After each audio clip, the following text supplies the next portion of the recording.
তারপর দ্বিতীয়ত বললাম যে তারা কারা জানতে চাচ্ছি। এখানে আপনি হয়তো লেখাটা এখনো দেখছেন কিনা আমি জানি না, যে এখানে প্রত্যাশা। সবাইকে ধন্যবাদ। আসসালামু আলাইকুম।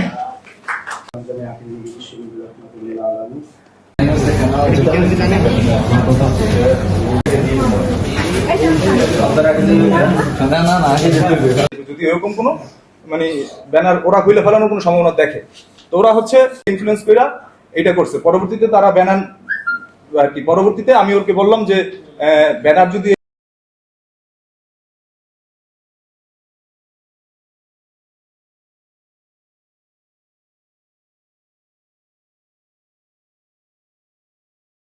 বাংলাদেশ ইসলামিক ছাত্র আন্দোলন। আশা করি আপনারা আপনাদের প্রশ্নের উত্তর পেয়ে গেছেন।